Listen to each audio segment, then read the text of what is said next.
GBS.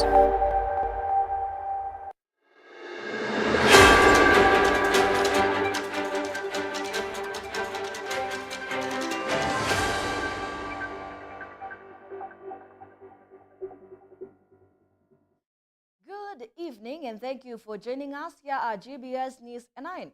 My name is Beatrice Njeri. Our sign language interpreter is Paul Mathange.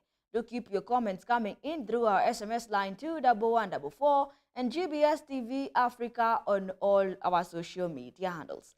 To begin our bulletin, during the launch of the two-day Global Digital Transformation Conference on Wednesday, the Aga Khan University and the Ministry of Information, Communication and the Digital Economy emphasized the necessity for collaboration between the public and private sectors in implementing policies, laws and regulations governing digital infrastructure. Here are the details.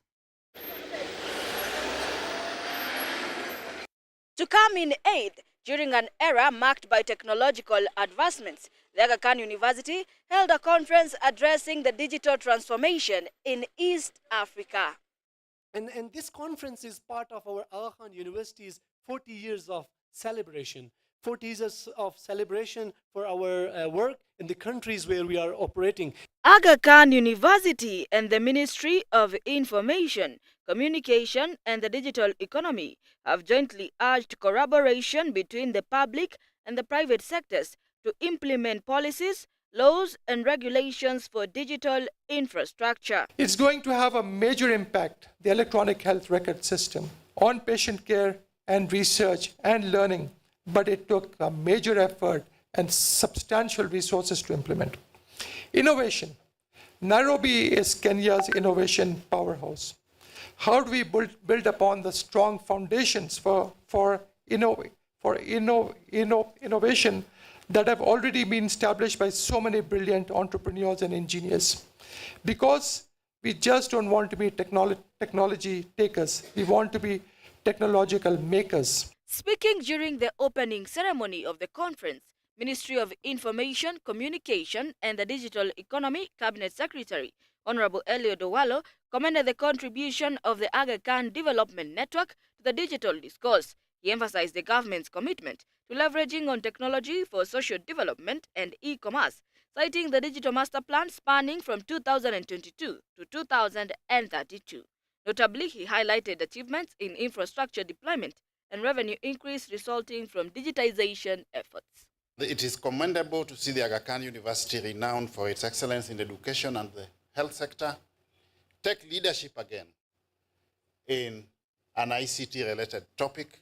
We have embarked on an ambitious program of rolling out 100,000 kilometers of fiber optic cable to ensure that those parts of the country that hitherto had not been connected get access to reliable and stable internet. Delegates explored the diverse facets of digital innovations shaping the region and dived into crucial digital transformation topics, including digital governance, generative artificial intelligence in healthcare and education, cybersecurity, data privacy and climate, and sustainability.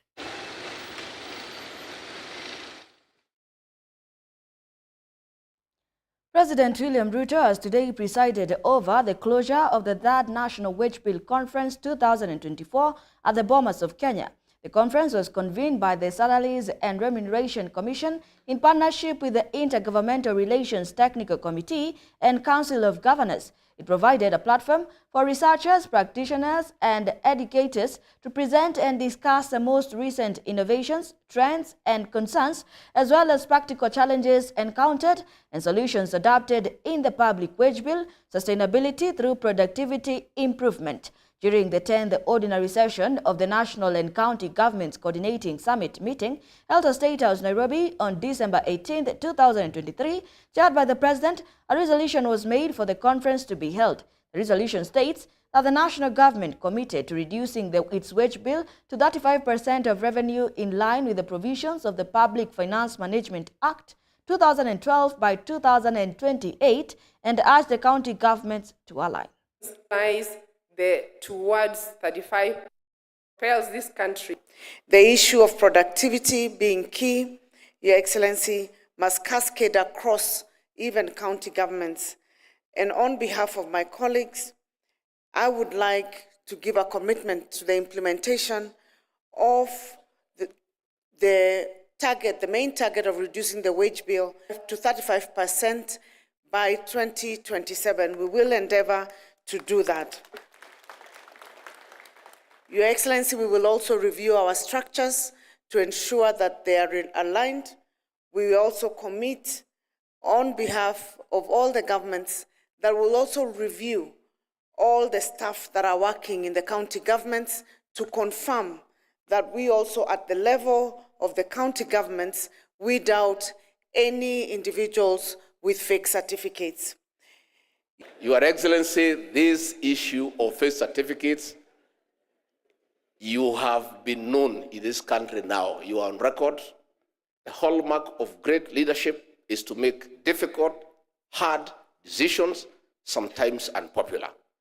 Since you came to office, you have made some hard decisions that from the look of it were looking very unpopular. But today, as we speak, Kenyans are saying you knew something and you did the right thing. In this matter of wage bill, in this matter of fake certificates, Your Excellency, I want to encourage you, make hard decisions that will be beneficial to this country. And that will form part of your legacy. The Constitution mandates the government to ensure that public expenditure promotes the equitable resource and development of the country. The Salaries and Remunerations Commission is mandated to continuously monitor the fiscal sustainability of public compensation bill, the ability of the public sector to attract and retain best available skills, recognize productivity and performance, as well as transparently and fairly adjudicate on matters wage bill. I know, as my deputy has said, if there is one organization that is not very popular, it is the Salaries and Remunerations Commission. They have a problem with the legislature. They have a problem with the executive. They even have a problem with the judiciary because everybody expects more pay. I want to encourage our legislature. I know they have tried in the past to limit the budget of the SRC as a punishment. I want to encourage them to be more patriotic. If there is one organization that needs support to enable us make the right decisions, not for themselves, but for the country, it is the Salaries and Remunerations Commission.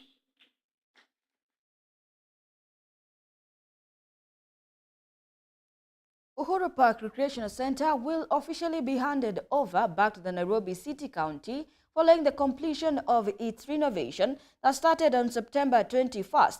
Uhuru Park, which was handed to the Ministry of Defense following the agreement between the Nairobi City Government and the KDF, will officially be open to the public in a ceremonious handover between the Ministry of Defense and the Nairobi City County Government. Davis Karani with the details. The Nairobi City County Government will officially take over Uhuru Park from the Ministry of Defense, which took over its management 2 years ago. Uhuru Park, which had been under renovation after the vandalization of its facilities, insecurity issues and poor infrastructure, is expected to be officially open to the public beginning from tomorrow. I am handing over that park tomorrow morning. We were looking for time. We were talking to the governor. He has now given us his availability. And tomorrow, I want to assure this House that 9 o'clock, the governor, we expect him, and we hand over. The Kenya Defence Forces has managed to restore back the glory of Uhuru Park through rehabilitation of green spaces, restoration of monuments, improvement of infrastructure, and enhancement of security through fencing and installation of visitors management systems. Construction work at Uhuru Park are practically complete as per the contract. However, we have only few pending works, less than 8%, which we have agreed, and we are signing an MOU with the county government of Nairobi that they can assure us in a very in less time, less than 3 weeks, they will fix. Kenyans will now be able to enjoy the facilities at Uhuru Park freely and hold activities without limitations, but political parties have been barred from hosting the political rallies within the facility due to exploitation fear. Davis Karani, GBS News, Nairobi. We need a move in the right direction. Moving on, President William Ruto has launched the National Road Safety Action Plan, which outlines 8 priority areas including road safety funding, vehicle safety standards, enforcement, and education. Speaking during the event, President Ruto said the implementation of the strategy, the government targets to reduce road accidents by 50%. The National Transport and Safety Authority recently announced that since the year started, 7,198 Kenyans have been involved in road accidents, marking an increase of 1,908 compared to last year. According to NTSA data, the accidents are now January 1st to April 1st. President Ruto reiterated the government's plan to install closed-circuit TV cameras at junctions, black spots to reduce road accidents. According to the National Transport and Safety Authority, the fatalities resulting from road accidents in the country have risen by 7%, with 1,026 people killed in road accidents across the country from January to March 20th, 2024. The authority attributed the deaths to a breach of road safety regulations. And then we also feel that even if we create technology in the buses and do all that, you do not know who the passengers are in the bus. So for the last 6 months, working with one of the SACCOs in Embasava, we've created an app which allows for passengers to pre-book their seats ahead or actually book when they get to the bus. What then that does, we are able to then generate a passenger manifest at any time when the bus is operating.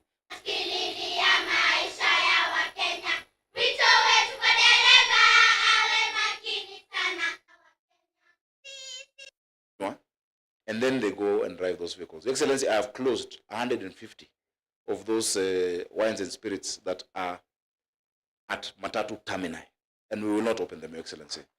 We can have them operate elsewhere, but I have closed them. Therefore, it is my expectation that we will be the administration that will finally deal with this challenge. We have 20,000 people in hospital because of different kinds of accidents on the roads. We're spending a colossal amount of money trying to treat them and to take care of them. Families are losing breadwinners, children, mothers, fathers, relatives. And it is devastating. And therefore, the collaboration that is required, and I am very happy that we have members of parliament here. They have been doing a great job in making sure that they facilitate regulation, making of legislation, getting policies in line. And therefore, with the support of every arm of government, I am very confident that we will begin to see a reversal.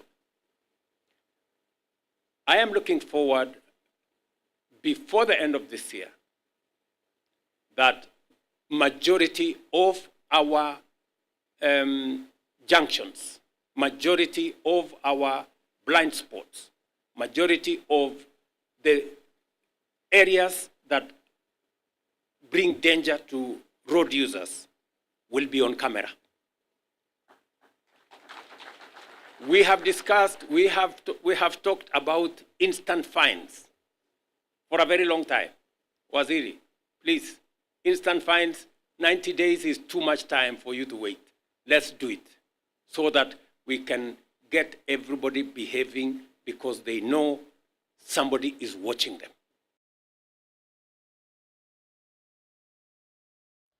In a promising move led by female legislators, sextortion might soon become a thing of the past.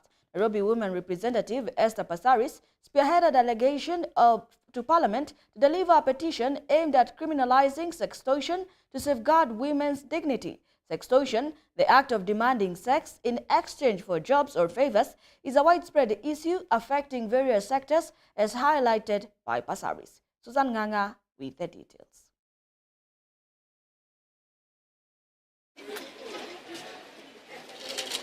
In a fresh initiative led by female legislatures, suggests that sextortion could soon become obsolete. Thank you. Sextortion involves demanding sexual favors in exchange for jobs or other benefits. Pasaris expressed confidence in the joint efforts of Parliament and civil society to combat sextortion, highlighting its prevalence across various sectors. Now, this is not only criminal, we want to make this criminal, but we also feel that it is degrading. It is a sexual gender-based violence against women. We want the people that extort sex for essential services to actually end up in jail. This is an offense. It is not right. We want the teachers that ask for sex so that they can give you good grades, all right, to end up in jail. We want anyone who asks for sex in the Employment Act. If you're asking for sex because you in return for a job or a promotion, we want to make sure that our women and girls are protected. Dagoretti North Member of Parliament Beatrice Lachi emphasized the prevalence of sextortion, particularly in informal sectors like Kawangware and Kangemi, face extortion when seeking water due to rationing. With the other members, with the Deputy Speaker, we went through all the bills, and we've realized this is the same issue that happened in Kericho. This is the same thing that is happening in the tea farms. This is the same thing. Every woman somewhere goes through sextortion for her to get either a job, for her to get something. And so today we are here after we have sat down and realized what amendments do we need to do. The proposed amendments to the Penal Code, supported by the petition, aim to address these injustices, with over 100 women across the county endorsing the petition. There is growing momentum to tackle sextortion. Survivors of sextortion bravely share their experiences, highlighting the devastating impact on their dignity and emphasizing that their bodies are not commodities to be exploited. We have problems with getting the water commodity. It is very expensive. It ranges from 5 shillings to 10 shillings, and at times even 20 shillings. So when you need this commodity, at times people get to befriend. So some women, girls have been misused because of getting the precious commodity that is water, and water is life. Shockingly, over 80% of female small-scale traders in Kenya report facing sextortion. Susan Nganga, GBS News. Many thanks for joining this live broadcast. We have a lot lined up for you in our news segment tonight, but first let us take a quick break. We'll be right back with even more.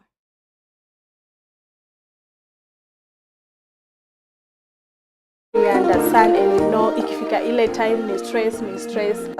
Another thing, it signifies that you're able to give birth. I wanted to ask you about, because there's some myth or misconception about menstruation. You know, also certain animals also menstruate, so it's a good process. So menstruation on its own is a whole benefit to our society. If you have the product now, it's also very important to maintain health, cleanness. That is, cleanness. It is very important to maintain cleanness to avoid infections and another. You know, it comes with a lot of a lot of things. Vitu mingi ziko ndani yake.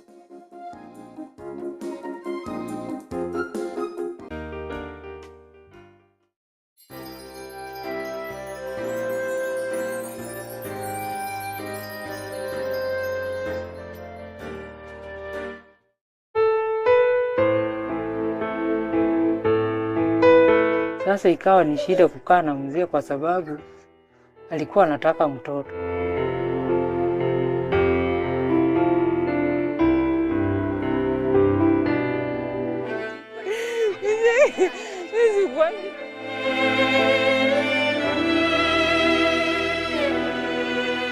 Kitu ilikuwa imefura kwa tumbo, ilitolewa, ilikuwa ikipimwa ilikuwa 20 kgs.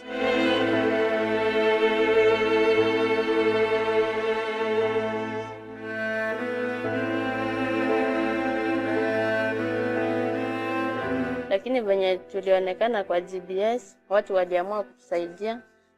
By the way, walitusaidia sana na nilipeleka mtoto wangu hospitali. Nikaona kukakuwa na giza, alafu nikakuwa electrocuted.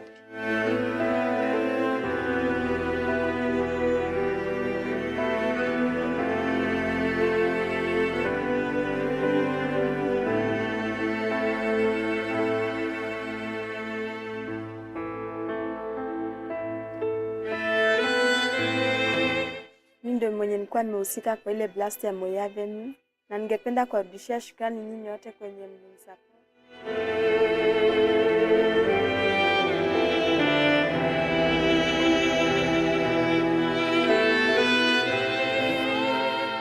Kwa ile ambayo mkono nimebaki naye, anipe maarifa ya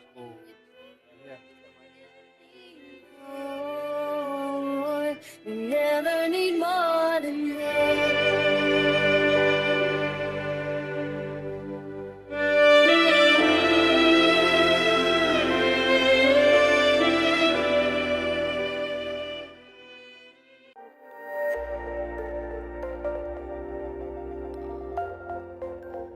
Everywhere, GBS. Welcome back. You're still watching GBS News 9. The government has called on residents living downstream the Seven Forks Dam cascade to move to higher grounds for potential flooding as the dam starting to spill over. Masinga Dam, which is the largest of the cascade, started spilling on Wednesday midnight. The last time the dam reached spillage levels was in 2019. The water is expected to fill other dams in the system, with Canberra at the far end expected to spill over in the next 3 days, according to the Energy Principal Secretary, Alex Wachira. He said protects the danger of flooding for residents living downstream as far as Garissa and Tana River. He was speaking on Wednesday while on a tour of Masinga Dam in the company of his interior counterpart, Raymond Omolo. Principal Secretary Omolo said they were working closely with the local administrations to ensure residents in flood-prone areas relocate with ease. He said he had put in place adequate contingency measures to make sure the affected people were well taken care of. On the flip side, Kengen MD Peter Jenga said the high water levels will give them a leeway to generate more hydropower, which is cheaper for consumers.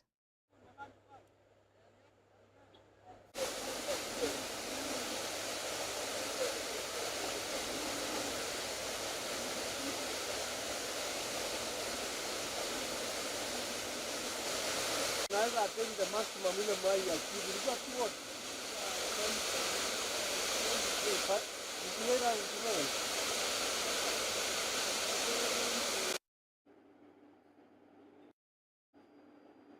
First of all is to thank the team from Kengen, because from the time we started the heavy rains, we have not spilled yet.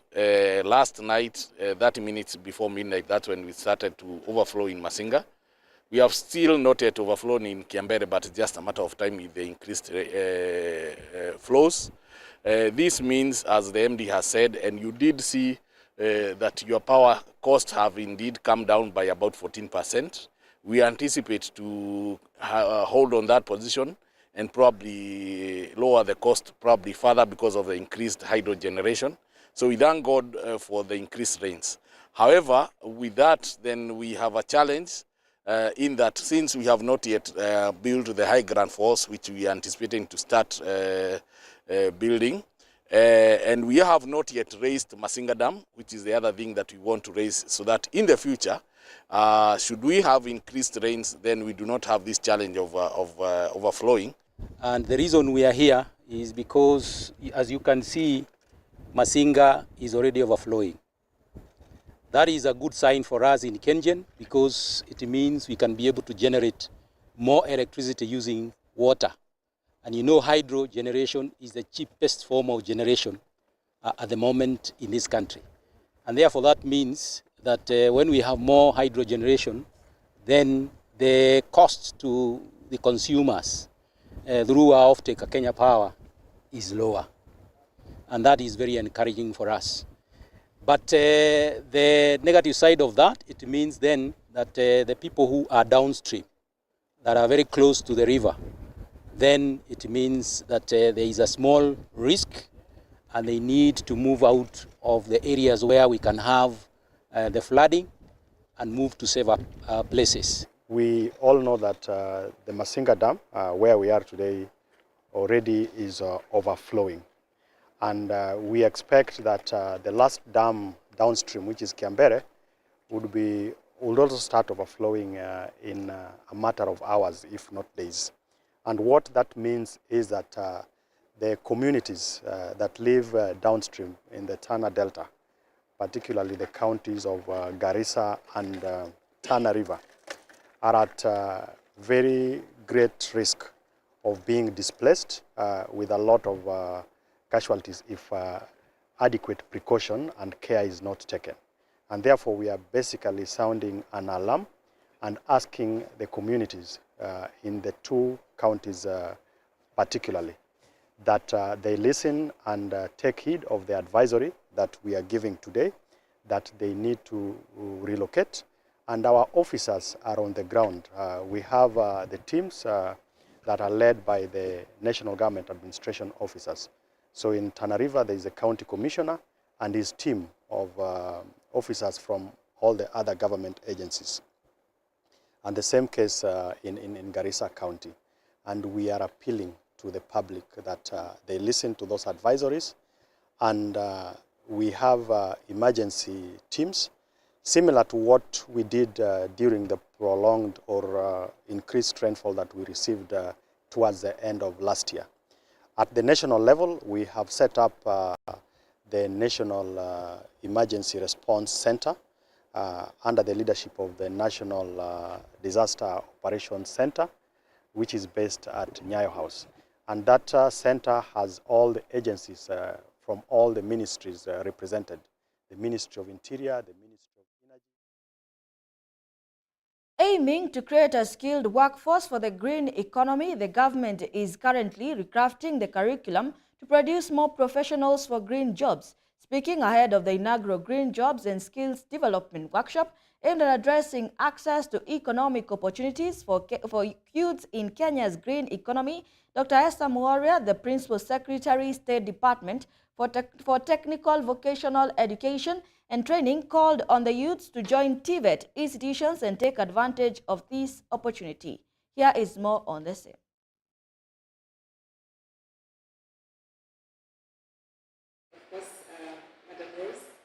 According to a 2023 LinkedIn Global Green Skills report, around the world, only 1 in 8 workers has 1 or more green skills. Put in another way, 7 in 8 workers lack even a single green skill. To bridge this gap in Kenya, the government is currently recrafting the curriculum in order to produce more professionals for green jobs.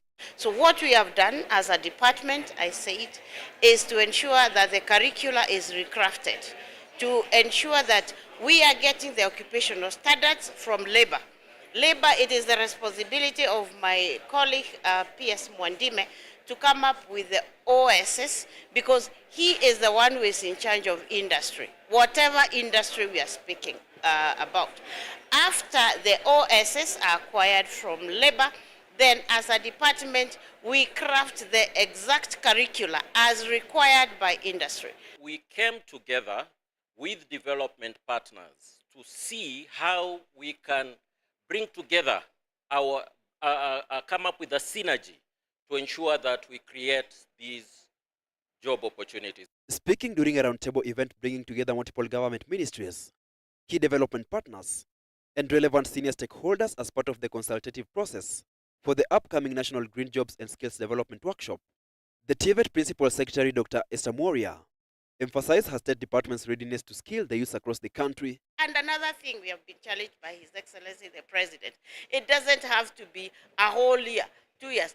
We have broken our curricula again into skill sets so that you can come to our institution for 6 months. We skill you in a certain area and you are ready for the market. The youth, the young people, as we look for building up the synergies, building up our economy, we want to just say that we want to expand the territories that the youth could be able to engage in as we get these green jobs. And they are in various phalanges as espoused, whether it is MSMEs, TFETs, higher education, labor MSMEs, and so forth, blue economy. And that is important that for us to be able to... If young people in our societies are not given a chance, a stake in the countries we live in, they will have nothing in destroying the same society. We know the force and power of young people. Scheduled for 3rd of May this year, the National Green Jobs and Skills Development Workshop is set to bring together stakeholders from government, academia, private sector, finance and youth-led groups working in the green economy in the country, and will be anchored on 3 pillars which are skills development, enterprise development and financing. Hilary Kabila, GBS News. Kenya Wildlife Service has conducted its national 2024 recruitment in Kirinyaga County, where 15 successful recruits have been selected to join the service. Professor Charles Musyoki, Director and Kenya Wildlife Service, the exercise went smoothly and was incident-free from the large group, which turned out well. He added that they have been able to pick up 80% from NYS and 20% from the general public. Benjamin Wanjohi, a resident of Kirinyaga County, has said the recruitment was free and fair and that there has been no cases that erupted during the recruitment process. He has said the main challenge he has observed from the exercise is that most Kirinyaga youth have challenges when it comes to general body fitness exercises like running. Well, it has been associated with drug abuse. Today's exercise was conducted at Kerugoya Stadium for the entire Kirinyaga County.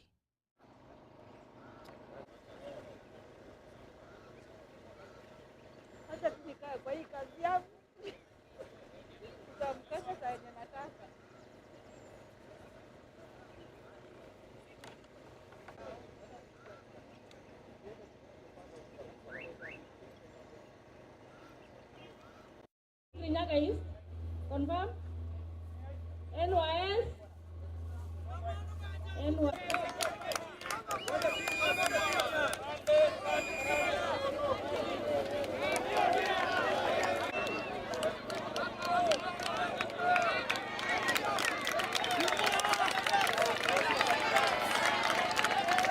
Ya Centro kuona wamefanya kazi mzuri.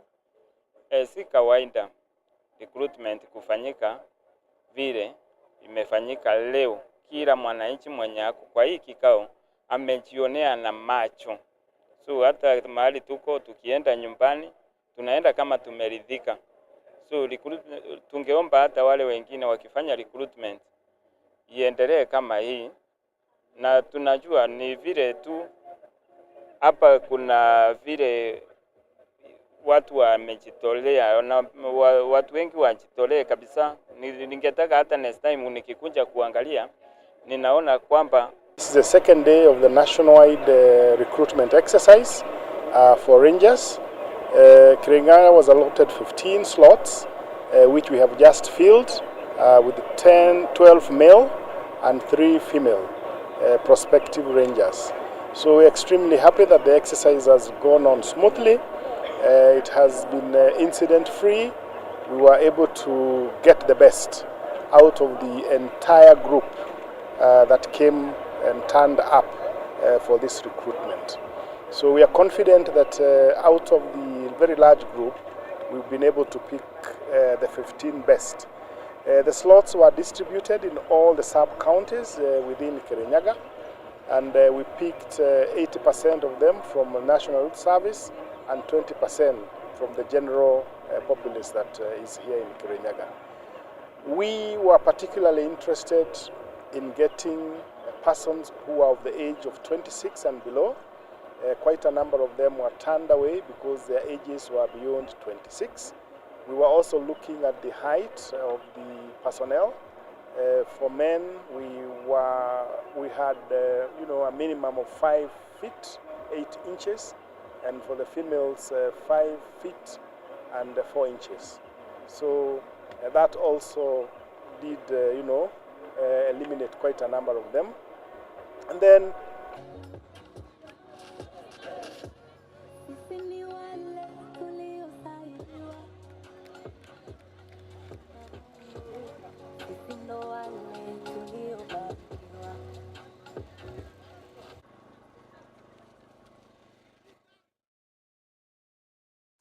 the Central Bank of Kenya has released its latest agriculture sector survey, highlighting a general decline in prices of key food items in March compared to February 2024.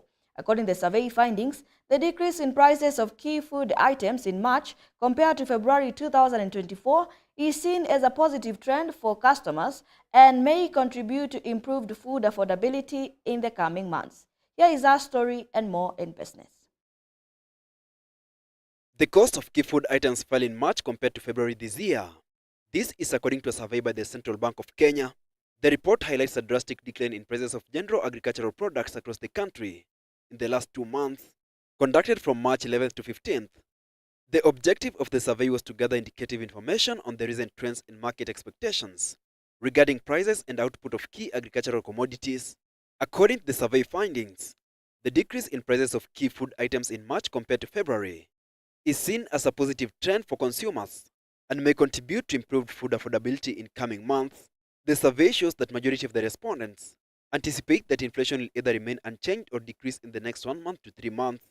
On the other hand, the survey also put into perspective some of the ongoing challenges faced by the agricultural sector.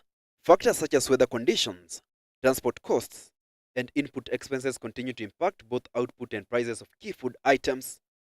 In other updates, speaking when delivering the ministerial response on the petition to ban TikTok in Kenya, the Cabinet Secretary, Ministry of Information, Communications and the Digital Economy, Mr. Eliud Owalo, called for the regulation of TikTok through adoption of a holistic approach that combines legal, technical and educational measures.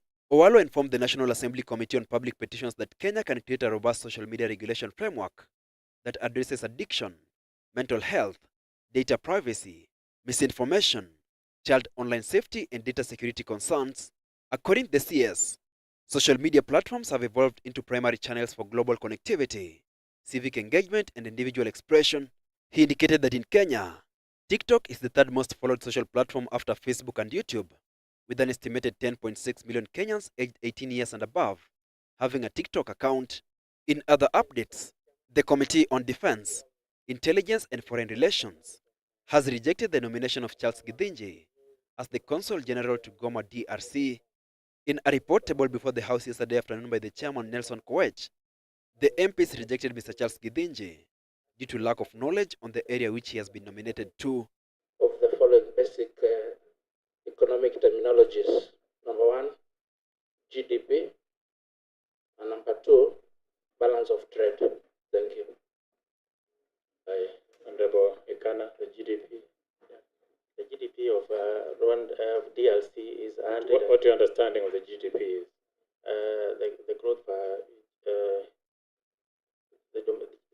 the current population and the escalation of the population of that country. GDP generally is the population of a country. Hilary Kabila, GBS News. Do keep your comments coming in through our SMS line 21144 and GBS TV Africa on all our social media handles. That report brings us to our international news, but first let us take a quick commercial break. So through the 4 gospel books, Matthew, Mark, and Luke, John, we can know the heart of Jesus in depth. 그리고 우리가 느끼는 그 예수님을 성경을 더 느낄 수 있어서 너무 감사합니다. And the Jesus that we can feel him through the scriptures, and I'm very thankful about that. Jesus Christ came to this earth for our 우리 죄를 sins. 지셨고 He carried our sins, 십자가에 못 박혀 죽어 죄의 형벌을 당하셨고 and he was crucified, and he received the punishment for sins, 무덤에 들어가셨다가 and he was put into the tomb 사흘 만에 부활하셨습니다. and resurrected in 3 days. 이것이 우리가 말하는 복음입니다. This is the gospel that we speak. 예수님께 우리 죄를 위해 죽으신 이야기. About how Jesus died for our sins. The purpose of Jesus being 우리 crucified. 죄를 담당하기 위하여 십자가에 못 박혀 죽으셨습니다. He was crucified to pay for our 그래서 sins. 예수 십자가에 못 박혀 죽으심으로 우리 죄가 분명히 씻어졌는데 And through Jesus being crucified, clearly our sins have been washed clean. 참 안타깝게도 많은 사람은 여전히 죄인이라고 말합니다. However, unfortunately, many people still say that they are sinners.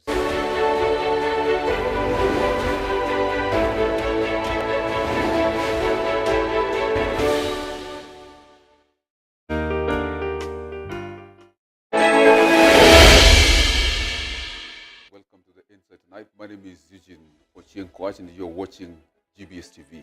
Yes, we have had partnerships. First and foremost, I want to talk about the nearest to me, IYF. Very helpful. They have taken us through mind training.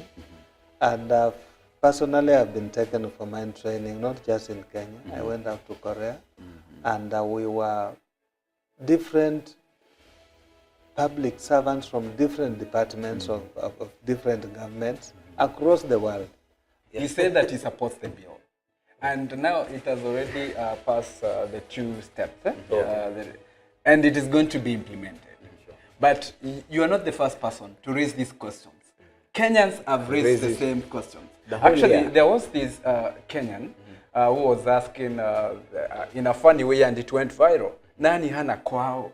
Nani hana kwao? And I believe the reason as why it went viral is because Kenyans could relate to this. But now, how come you're supporting this? What are the key challenges or opportunities in this dynamic landscape? Well, urbanization is our future, whether we like it or not.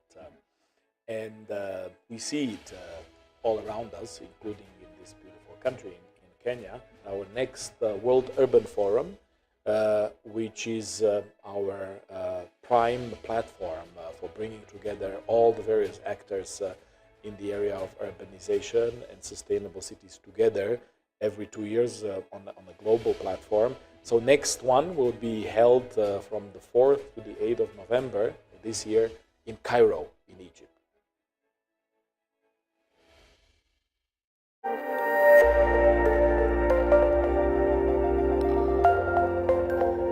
Everywhere, GBS. Welcome back to the broadcast, and now to matters international news. In Zimbabwe, a new currency was eagerly awaited to bring stability and hope to a struggling economy. But as the launch of the ZiG currency faced delays, Zimbabweans were left grappling with uncertainty. Here is more on this theme. Zimbabwe informal traders, who account for about 75% of all employment in the nation, have stopped accepting the Zim dollar, also known as the RTGS dollar, fearing its value has declined. The new ZiG currency, which was supposed to be effective from April 8th, was delayed until April 30th, leaving the US dollar dominating the market. When you introduce new measures, you'll be hoping that you will bring stability, pricing stability, and that you will lower inflation as an end result. But there are a lot of moving parts that they need to adhere to. The first and foremost being disciplined. They need to be sincere about their printing programs. They need to be sincere about money growth, because that has been the reason. You and I, we actually don't have the capacity to be injecting liquidity into the economy or to be printing new money, but capacity rests with the authorities through growing money supply and injecting that. So they need to be disciplined about that. Before the announcement of the launch of the new gold-backed currency, ZiG, the Zim dollar was trading at 28,720 to $1 US. Zimbabweans are really worried about the extent to which this new ZiG will be able to curb inflation that has been going on in the country. I sell fruits for a living, and I have been saving the RTGS dollar for a while in order to pay tuition for my children. But now we woke up to the news that our money is no longer valuable. I don't even know how I will navigate this. You can no longer buy anything for 50 cents. If you are in need of it, then you have to buy double the portion. They should have circulated the ZiG on the day that it was launched. After all, we use the Zimbabwean currency as change for US dollar notes. Jane from Macau, GBS News. The historic hush money trial of Donald Trump got underway on Monday with a grueling process of selecting a jury to hear the case, charging the former president with falsifying business records of stifled stories about his sex life. The day ended without any jurors being seated at the selection process that was scheduled to resume on Tuesday. Here is the full report. The historic hush money trial of Donald Trump got underway Monday with the process of selecting a jury to hear the case, charging the former president with falsifying business records to stifle stories about his sex life. The day ended without any jurors seated as the selection process was scheduled to resume on Tuesday. First criminal trial of the former U.S. president began as Trump vies to reclaim the White House, creating a remarkable split-screen spectacle of the presumptive Republican nominee spending his days as a criminal defendant while simultaneously campaigning for the office. He's blended those roles over the last year by presenting himself to supporters on the campaign trail and social media as a target of politically motivating prosecutions designed to derail his candidacy. A norm-shattering presidency shadowed by years of investigation, the trial amounts to a courtroom reckoning for Trump, who faces 4 indictments charging him with crimes ranging from hoovering classified documents to plotting to overturning an election. The political stakes are less clear because a conviction will not preclude him from becoming president, and because the allegation in this case dates back years and are seen as less grievous than the conduct behind the 3 other indictments. We have a problem with this judge. We have a real problem with a lot of things having to do with this trial, including the DA, because you go right outside and people are being mugged and killed all day long, and he's sitting here all day with 10 or 12 prosecutors over nothing. They began with hours of pre-trial arguments, including a potential fine for Trump, before moving into the start of the jury selection. The first members of the jury pool, 96 in all, were summoned into the courtroom where the parties will decide who among them might be picked to decide the legal fate of the former and potential future American president. Ivy Maven, GBS News. In a stern warning to Iran, Israel's military chief declared on Monday that the nation will face consequences for its recent actions. Reports indicate that Iran deployed a barrage of weaponry, including drones, ballistic missiles, and cruise missiles, targeting Israeli territory, where 99% were intercepted by Israeli air defenses, and in coordination with the coalition of allied forces led by the United States. This follows a retaliatory attack launched by Iran over the weekend, escalating tensions between the two countries. Here is more on this. Israel's military chief warned on Monday that Iran would face the consequences for the actions following the weekend attack on Israel. The Iranian attack on Saturday came as a retaliation for the suspected Israeli strike 2 weeks earlier on an Iranian consular building in the Syrian capital of Damascus that killed 2 Iranian generals. We are closely assessing the situation. We remain at our highest level of readiness. Iran will face the consequences for its actions. We will choose our response accordingly. The IDF remains ready to counter any threat from Iran and its terror proxies as we continue our mission to defend the State of Israel. It marked the first time that Iran has launched a direct military assault dating back to the country's 1979 Islamic Revolution.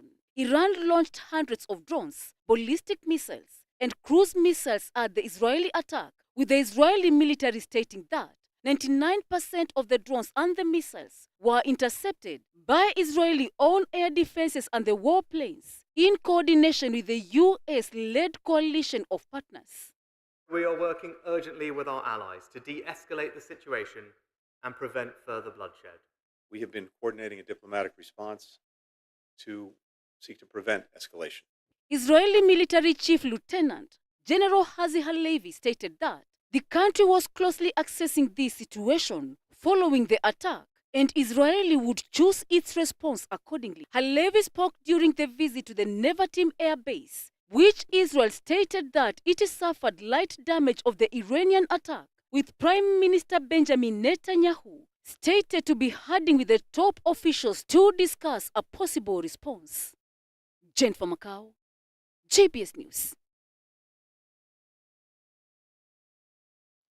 Thank you, Jennifer Macau, for that detailed report. And now for sports lovers, it is time for your most anticipated part of the news, the sports news. Let's get sporty.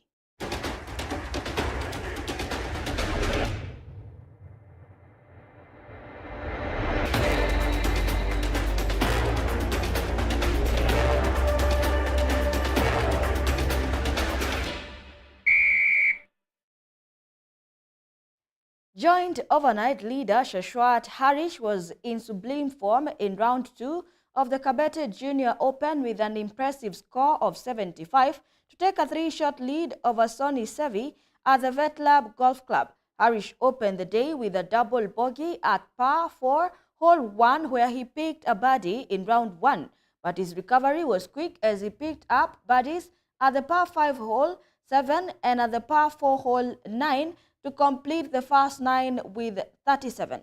The second 9 was almost flawless, save for 2 bogeys at holes 10 and 17. His 75 of the day takes him to an outright lead with a score of 9 over par 153. Savisoni climbs to the second on the leaderboard after a score of 76 in round 2. His first 9 was frustrating, starting with a bogey, a birdie, another bogey, then 3 level pars and 3 bogeys. His second 9 was smooth, but he played level par in all 9 holes. Joshua Maina is now third, 5 strokes behind the winner, with Mitanish Thakat dropping to 4th on the leaderboard. Mahil Patel climbs from joint 8 in round 1 to 5th in a score of 17 over par 161. The best girls are tied at position 16 after playing 84 and 85. Belinda Wanjiru maintains position 16 from round 1, joined by Kanana Muthoni. The final round at 3 will be played on Wednesday at the Vetlab Sports Club in Kabete.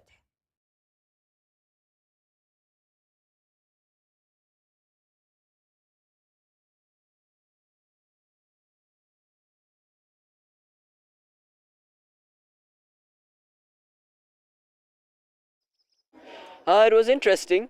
It was a journey, but just have to keep going one shot at a time. Play the course as it is. Honestly, I didn't even look at the leaderboard the whole round. I actually only saw it till the end. But no, I feel okay. Just another round, play against the course, enjoy myself and see what happens. I think some of my favorite holes, number 15, and the finishing holes of the back 9 are really nice. If you just get the ball in the fairway, it's a pretty nice wedge to the pin. No, I think, yes, yeah, the tournament last week was tough, self-caddying, 4 days, 18 holes. But I think it's a blessing that we were given caddies for this one, even though just because of the weather. But yeah, the tournament was tough, but I felt okay. My body's in good shape. I mean, today I started off front 9 really hot. That shot on number 9 that I put it to maybe an inch was really nice. Back 9, for some reason, I just lost the flow. Like, especially off the tee, I just stopped finding fairways. Like, I started off bogey, which wasn't the best start. I felt like today I could have played way better, especially with the way my shot game was playing. But it's okay, that's golf. Tomorrow will be better. I mean, anything's possible. I've seen scores a guy's fifth and he ends up winning, so I'll just try to play my best tomorrow, play against the coast with a similar mindset as day one, see what happens. PSG beat five-time champions Barcelona 6-4 on aggregate and reached the semi-final of Europe's top competition, where they will face Borussia Dortmund. Barcelona centre-back Ronald Araujo sending off-hand to the tide as PSG came 3-2 down in the first leg to win the 6-4 on aggregate. Borussia Dortmund reached their first Champions League semi-final in 11 years by producing a superb second-half comeback to beat Atletico Madrid 5-4 on aggregate. Here are the details. Having left Paris with a 3-2 victory, Barcelona got off to the perfect start in their second leg when Rafinha deflected in Lamine Yamal's cross in the 12th minute. Ronald Araujo's sending off was the turning point. Araujo's early exit allowed PSG to build momentum. João Cancelo needlessly brought down Dembele in the box, allowing Mbappe to score the first of his 2 goals from the penalty spot. Mbappe scored his second goal after the ball came to him on the edge of their area in the 89th minute. Mbappe's first effort was denied by the goalkeeper, but he smashed the rebound into the net. A long-range strike from Vitinha and Ousmane Dembele goal against his former club sent Barcelona out of control and out of the competition. Having lost the first leg 2-1 in Madrid, Borussia Dortmund turned things around with Julian Brandt and Ian Marsted both scoring in the first half. Atletico Madrid made it 2-1 and 3-3 on aggregate when Mario Hermoso's header deflected in off Dortmund's defender Mats Hummels shortly after the restart. Angel Correa then gave Atletico Madrid a 4-3 aggregate lead when he smashed in a rebound finish from close range in the 64th minute. Dortmund leveled once again as Nicolas Füllkrug finished off Marcel Sabitser's cross with a looping header after 71 minutes. And less than 3 minutes later, Sabitzer struck down Dortmund's winner into the bottom corner. Borussia Dortmund set up a semi-final against Paris Saint-Germain. Organizers of the Beijing Half Marathon are looking into claims that 3 African athletes international allowed China's top runner He Jie to win Sunday's race. Footage emerged showing Kenya's Robert Keter and Willy Mnagat allow the Ethiopians and along with the Ethiopia's Dejene Hailu appearing to signal He Jie into the finishing line and slowing down before letting him pass them, a move that sparked condemnation from some Chinese social media users. Ivy Mayfen with the details. Organizers of the Beijing Half Marathon are looking into claims that 3 African athletes intentionally allowed China's top runner He Jie to win Sunday's race. Footage emerged showing Kenya's Robert Keter and Willy Nagat along with Ethiopia's Dejene Hailu appearing to signal to the finish line and slowing down before letting him pass them. This move has sparkled criticism from some Chinese social media users.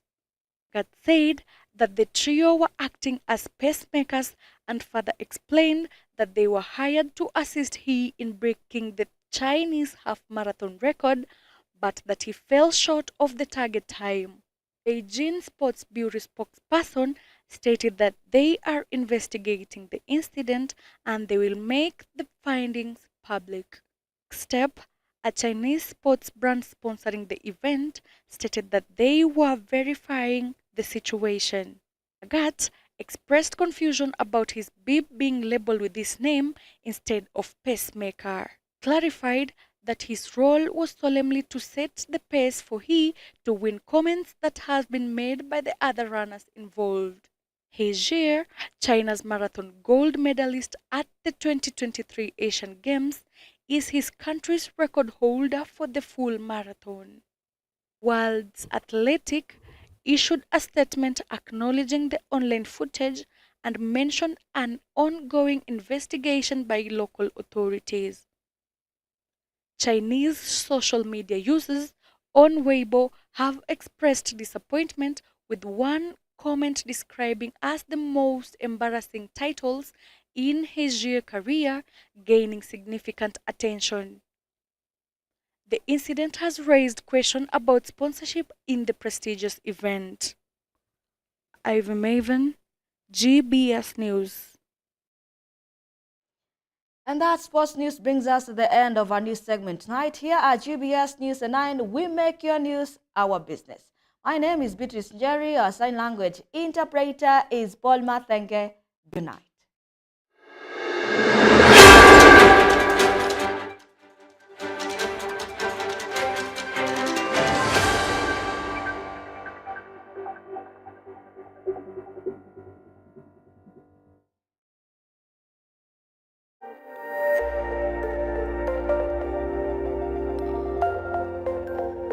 Everywhere, GBS.